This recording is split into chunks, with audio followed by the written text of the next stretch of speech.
वाहिगुरु जी का खालसा वाहिगुरु जी की फतेह। बहुत ही सत्कारयोग ਰੱਬੀ रूह डॉक्टर सोहन ਸਿੰਘ ਪਪਰਾਲੀ ਜੀ ਦੀ ਹੱਥ ਲਿਖਤ ਕਿਤਾਬ ਨੂਰਾਨੀ ਝਲਕਾਰਾ ਨੂੰ ਉਹਨਾਂ ਦੇ ਸ਼ਬਦਾਂ ਵਿੱਚ ਹੀ ਲੜੀਵਾਰ ਰੂਪ ਵਿੱਚ ਬਿਆਨ ਕਰਨ ਦਾ ਸੁਭਾਗ ਪ੍ਰਾਪਤ ਹੋਇਆ ਹੈ। ਅਕਾਲ ਪੁਰਖ ਜੀ ਅੱਗੇ ਦੋਵੇਂ ਹੱਥ ਜੋੜ ਕੇ ਨਿਮਰਤਾ ਸਹਿਤ ਬੇਨਤੀ ਹੈ ਕਿ ਆਪ ਜੀ ਆਪਣਾ ਮਿਹਰ ਭਰਿਆ ਹੱਥ ਰੱਖ ਕੇ ਦਾਸ ਕੋਲੋਂ ਸੇਵਾ ਕਰਾ ਲੈਣੀ ਜੀ। ਸ਼ੁਰੂ ਕਰਦੇ ਹਾਂ। ਭੂਮਿਕਾ। ਦਾਸਰੇ ਦੀ ਲਿਖਤ ਦੇ ਕੁਝ ਲੇਖ ਅੱਜ ਤੋਂ 20-25 ਸਾਲ ਪਹਿਲਾਂ ਦੇ ਹਨ। ਬਾਕੀ ਹੁਣ ਜੋ ਪ੍ਰਵਿਰਤ ਸੋਚ ਗੁਰਬਾਣੀ ਤੋਂ ਬਣੀ ਹੈ ਉਸ ਤੇ ਆਧਾਰਿਤ ਹਨ। ਸਮਝ ਆਈ ਹੈ ਕਿ ਗਿਆਨ ਤਾਂ ਸੰਸਾਰ ਵਿੱਚ ਬਹੁਤ ਅਧਿਕ ਹੈ, ਪਰ ਇਹ ਸਭ ਤ੍ਰੈਗੁਣੀ ਹੈ। ਇਸ ਨਾਲ ਭੌਤਿਕ ਤਰੱਕੀ ਤਾਂ ਬਹੁਤ ਹੋਈ ਹੈ, ਪਰ ਮਾਨਸਿਕ ਸਤਰ ਹੇਠਾਂ ਚਲਾ ਗਿਆ ਹੈ। ਤ੍ਰੈਗੁਣੀ ਗਿਆਨ ਖਾਮ ਹੁੰਦਾ ਹੈ। ਅਸਲੀ ਗਿਆਨ ਜਾਂ ਵਿਵੇਕ ਤਾਂ ਗੁਰਬਾਣੀ ਦੇ ਬੁੱਝਣ ਵਿੱਚ ਹੈ। ਅਸੀਂ ਵਿਦਵਾਨ ਲੋਕ ਅੱਖਰੀ ਅਰਥ ਤਾਂ ਕਰ ਲੈਂਦੇ ਹਾਂ, ਪਰ ਰੂਹਾਨੀ ਬੋਧ ਨਹੀਂ ਹੁੰਦਾ। ਪਵਿੱਤਰ ਵਚਨ ਹੈ, ਸ਼ਬਦਾਂ ਮਾਹੇ ਵਖਾਣੀਏ ਵਿਰਲਾ ਤਾਂ ਬੂਝੇ ਕੋਏ। ਵਿਦਵਾਨ ਸੱਜਣ ਟੀਕਾਕਾਰੀ ਕਰ ਸਕਦਾ ਹੈ, ਸਮਝ ਵੀ ਸਕਦਾ ਹੈ, ਪਰ ਬੁੱਝ ਨਹੀਂ ਸਕਦਾ। ਇਹ ਬੁੱਝਣਾ ਗੁਰੂ ਭੇਟਾ ਤੋਂ ਬਿਨਾਂ ਅਸੰਭਵ ਹੈ। ਅੰਤਰਾਤਮੀ ਮਿਲਾਪ ਤੋਂ ਬਿਨਾਂ ਮਿਲਾਪ ਹੋ ਹੀ ਨਹੀਂ ਸਕਦਾ।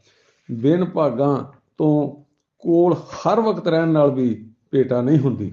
ਬਿਨ ਭਾਗਾਂ ਸਤਿਗੁਰ ਨਾ ਮਿਲੇ ਘਰ ਬੈਠਿਆਂ ਨਿਕਟ ਨਿਤ ਪਾਸ।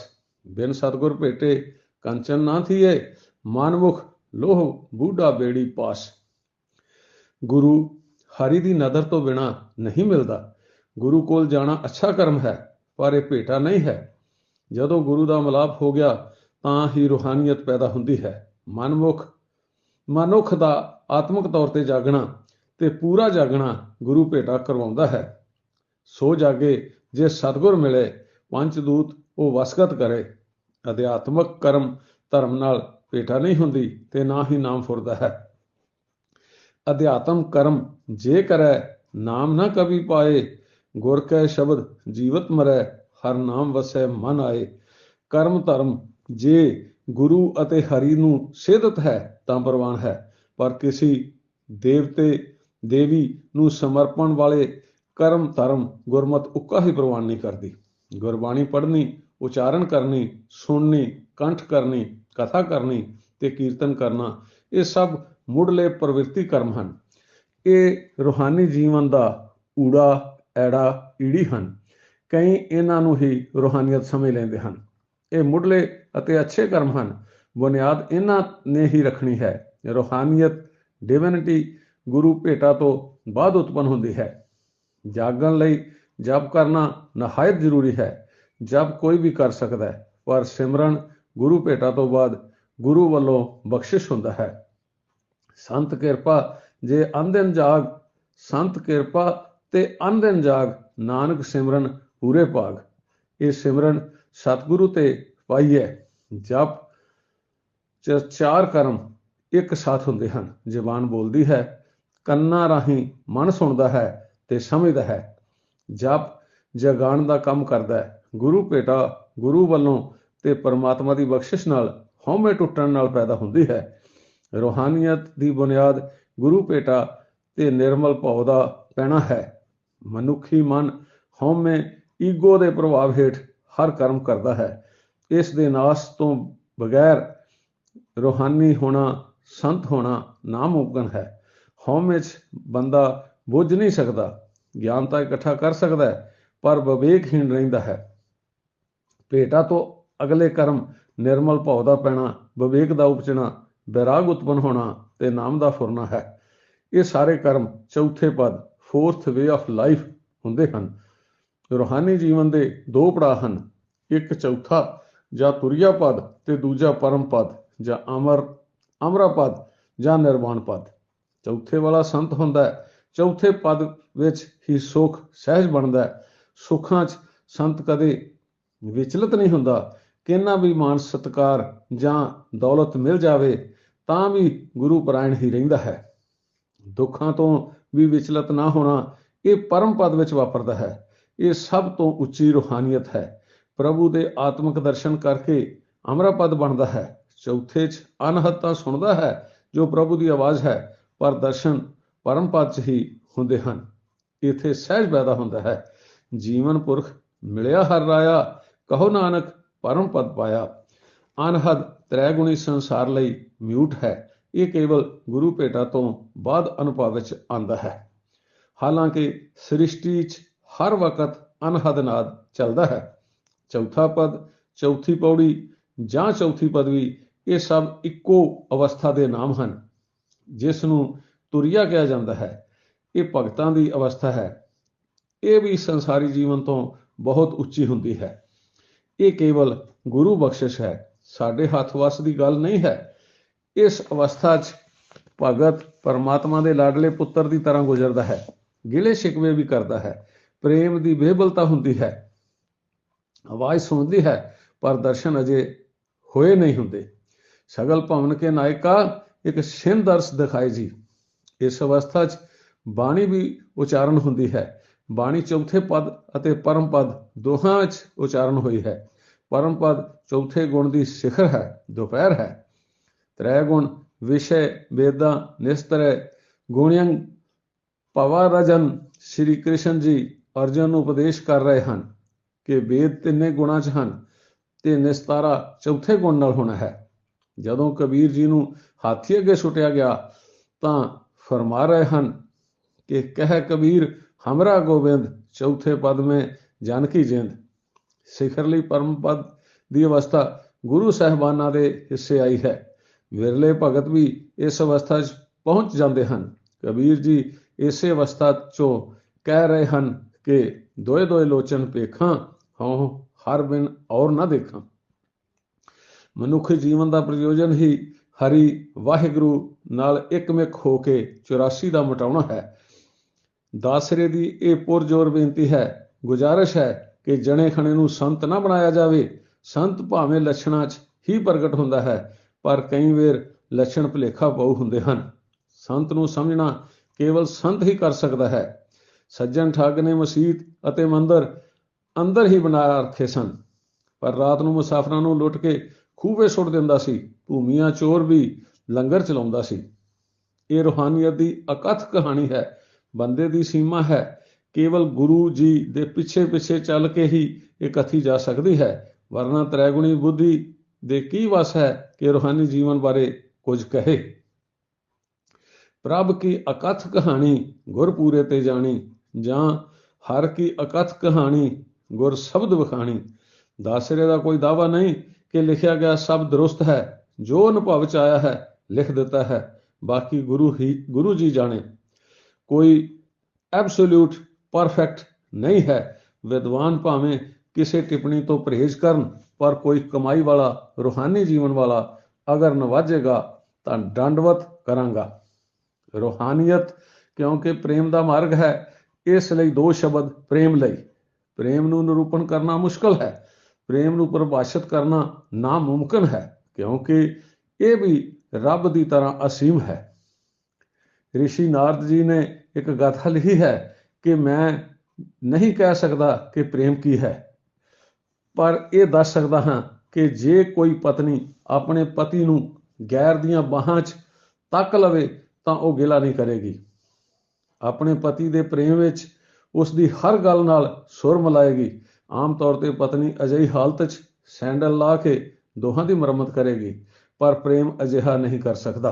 ਪ੍ਰੇਮ ਸਤਿਕਾਰ ਅਤੇ ਸ਼ਰਧਾ ਦੇ ਵਿਚਾਲੇ ਦੀ ਕੜੀ ਹੈ। ਸਤਿਕਾਰ ਆਪ ਤੋਂ ਬੜੇ ਲਈ ਕਰਨਾਬੱਧ ਹੁੰਦਾ ਹੈ। ਪ੍ਰੇਮ ਦਾ ਵੀ ਕੋਈ ਕਾਰਨ ਹੋ ਸਕਦਾ ਹੈ, ਪਰ ਇਹ ਅੰਨਾ ਹੁੰਦਾ ਹੈ। ਸ਼ਰਧਾ ਤਾਂ ਬਿਲਕੁਲ ਹੀ ਅੰਨੀ, ਕਾਰਨ ਤੋਂ ਬਿਨਾਂ ਹੁੰਦੀ ਹੈ। ਪ੍ਰੇਮ ਤੇ ਸ਼ਰਧਾ ਥੋੜੇ ਜਿਹੇ ਅੰਤਰ ਨਾਲ ਇੱਕੋ ਹਨ। ਸ਼ਰਧਾ 'ਚ ਪ੍ਰੇਮ ਦੀ ਸਿਖਰ ਹੁੰਦੀ ਹੈ। ਸ਼ਰਧਾ 'ਚ ਪ੍ਰੇਮ 99% ਹੁੰਦਾ ਹੈ। ਪ੍ਰੇਮ ਟੁੱਟ ਸਕਦਾ ਹੈ, ਪਰ ਸ਼ਰਧਾ ਕਦੇ ਨਹੀਂ ਟੁੱਟਦੀ। ਸੁੰਦਰਤਾ ਮਿਟ ਜਾਣ ਦੇ ਨਾਲ ਪ੍ਰੇਮ ਗੁਆਚਣ ਲੱਗਦਾ ਹੈ। ਸ਼ਰਧਾ ਤਰਕ ਰਹਿਤ ਹੁੰਦੀ ਹੈ। ਬੇਮਿਸਾਲ ਪ੍ਰੇਮ ਹੀ ਸ਼ਰਧਾ ਬਣਦਾ ਹੈ। ਕਈ ਡੇਰੇਦਾਰਾਂ ਦੇ ਕਾਲੇ ਕਾਰਨਾਮੇ ਜਿਵੇਂ ਬਲਾਤਕਾਰ ਅਤੇ ਕਤਲ ਆਦਿ ਵੀ ਪ੍ਰਗਟ ਹੋ ਚੁੱਕੇ ਹਨ, ਪਰ ਫਿਰ ਵੀ ਸ਼ਰਧਾਲੂ ਉਵੇਂ ਹੀ ਸ਼ਰਧਾ ਰੱਖਦੇ ਹਨ।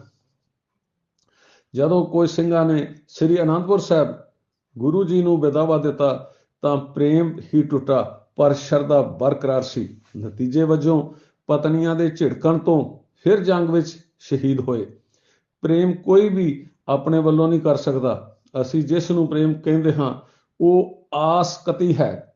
ਪ੍ਰੇਮ ਨਹੀਂ, ਆਸਕਤੀ ਵਪਾਰਕ ਹੁੰਦਾ ਹੈ। ਪ੍ਰੇਮ ਗੁਰੂ ਵੱਲੋਂ ਬਖਸ਼ਿਸ਼ ਹੁੰਦਾ ਹੈ ਜਦੋਂ ਭੇਟਾ ਹੁੰਦੀ ਹੈ। ਬਿਨ ਗੁਰੂ ਪ੍ਰੇਮ ਨਾ ਲੱਭੀ, ਜਨ ਵੇਖੋ ਮਨ ਨਿਰਜਾਸ। ਗੁਰੂ ਭੇਟਾ ਤੋਂ ਬਾਅਦ ਹਿਰਦੇ 'ਚ ਮਨ 'ਚ ਨਿਰਮਲ ਭਾਵ ਉਪਜਦਾ ਹੈ। ਇਹੀ ਭਾਵ ਹੀ ਪ੍ਰੇਮ ਦਾ ਜਨਮਦਾਤਾ ਹੈ। ਬਿਨ ਪੈ ਕਿਨੇ ਨਾ ਪ੍ਰੇਮ ਪਾਇਆ, ਬਿਨ ਪੈ ਪਾਰ ਨਾ ਉਤਰਿਆ ਕੋਈ। ਇਹ ਪ੍ਰੇਮ ਹੈ ਜੋ ਆਰੇ ਹੇਠ ਸਰੀਰ ਚਰਾਉਂਦਾ ਹੈ। ਭਾਈ ਤਾਰੂ ਸਿੰਘ ਜੀ ਦੀ ਖੋਪਰੀ ਉਤਾਰੀ ਜਾਂਦੀ ਹੈ। ਪ੍ਰੇਮ ਦੀ ਖੇਡ 'ਚ ਸਿਰ ਤਲੀ ਤੇ ਟਿਕਾਣਾ ਪੈਂਦਾ ਹੈ।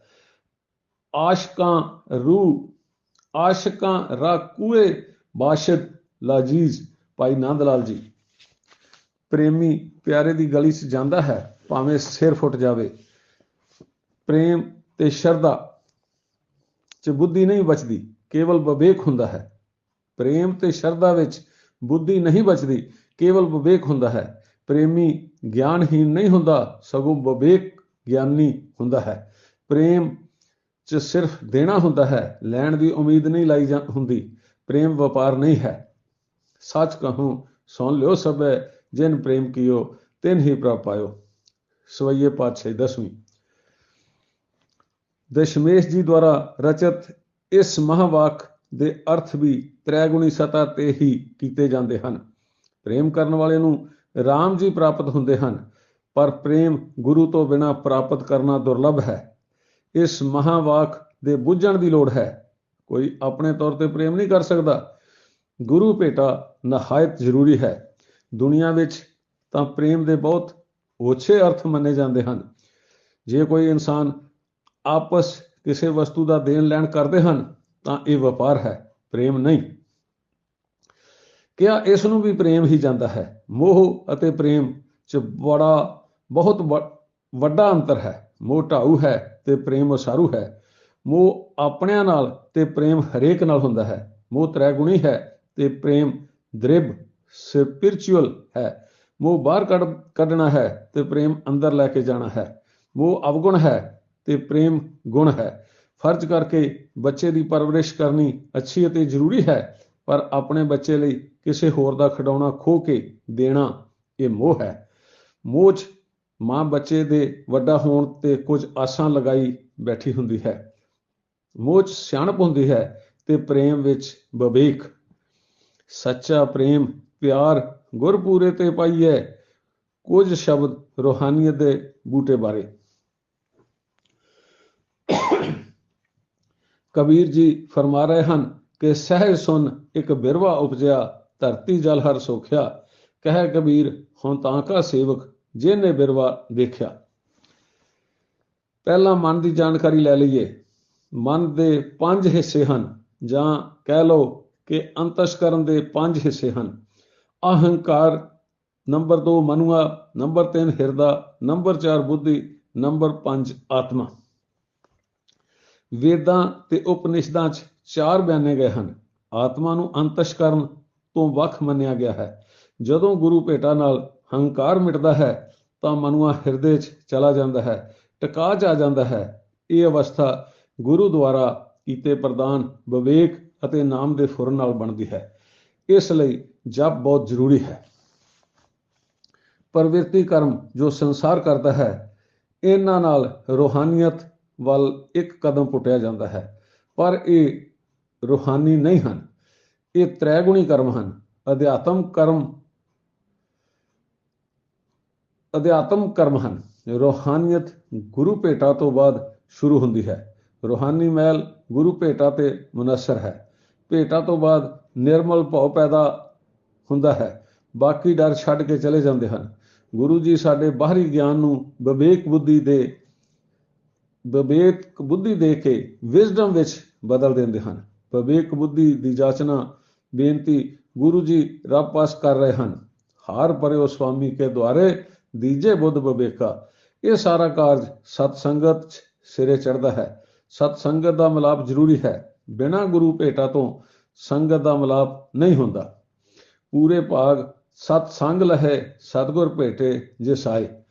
ਨਾਲ ਹੀ ਨਾਲ ਮਨ ਬੈਰਾਗੀ ਬਣ ਜਾਂਦਾ ਹੈ। ਬੈਰਾਗੀ ਮਨ 'ਚ ਹੀ ਨਾਮ ਪੈਦਾ ਹੁੰਦਾ ਹੈ। ਉੱਚੀ ਸੁਰਤ ਨਾਮ ਦੀ ਮਤਵਾਲੀ ਹੋ ਜਾਂਦੀ ਹੈ। ਨਾਮ ਰਸ ਹੀ ਆਤਮਾ ਪੀਂਦੀ ਹੈ। ਇਹ ਅੰਮ੍ਰਿਤ ਪੀ ਕੇ ਹੀ ਆਤਮਾ ਸ਼ੁੱਧ ਪਿਓਰ ਹੋ ਕੇ ਪਰਮਾਤਮਾ 'ਚ ਲੀਨ ਹੁੰਦੀ ਹੈ। ਤੁਰੀਆ ਜਾਂ ਚੌਥੇ ਪਦ 'ਚ ਮਨੁਆ ਹਿਰਦੇ 'ਚ ਸਮਾ ਜਾਂਦਾ ਹੈ। ਵਿਵੇਕ ਦ੍ਰਿਸ਼ਟੀ ਹੋ ਜਾਂਦੀ ਹੈ। ਸੁਖ ਸਹਿਜ ਦੀ ਅਵਸਥਾ ਬਣਦੀ ਹੈ। ਇਸੇ 'ਚ ਭਗਤ ਵਿਚਰਦੇ ਹਨ।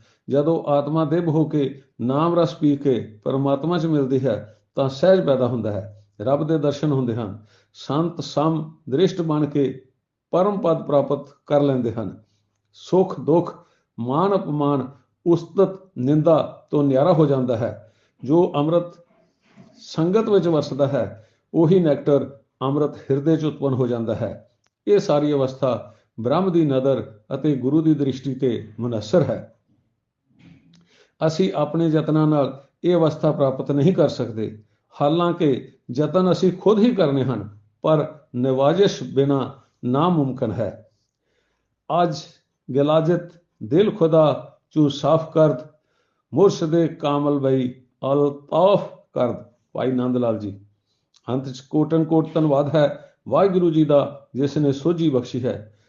ਪੂਰੀ ਸੋਝੀ ਦਾ ਦਾਵਾ ਕੋਈ ਨਹੀਂ ਹੈ। ਜਿੰਨੀ ਵੀ ਮਿਲੀ ਹੈ ਗੁਰਬਾਣੀ ਗੁਰੂ ਤੋਂ ਮਿਲੀ ਹੈ। ਛਾਪ ਬਾਬਾ ਅਜੀਤ ਸਿੰਘ ਜੀ ਦੀ ਹੈ। ਰਿਣੀ ਹਾਂ, ਗਲਤੀ ਮਾਫ, ਬਾਰ-ਬਾਰ ਜਾਚਨਾ ਹੈ। ਪਾਠਕ ਸੰਗਤ ਦੇ ਰੂਪ ਵਿੱਚ ਬਖਸ਼ ਦੇਣ ਅਤੇ ਅੱਗੇ ਲਈ ਮਾਰਗਦਰਸ਼ਕ ਬਣ ਕੇ ਅਸੀਸਾਂ ਦਿਓ ਜੀ। ਵਾਹਿਗੁਰੂ ਜੀ ਕਾ ਖਾਲਸਾ, ਵਾਹਿਗੁਰੂ ਜੀ ਕੀ ਫਤਿਹ।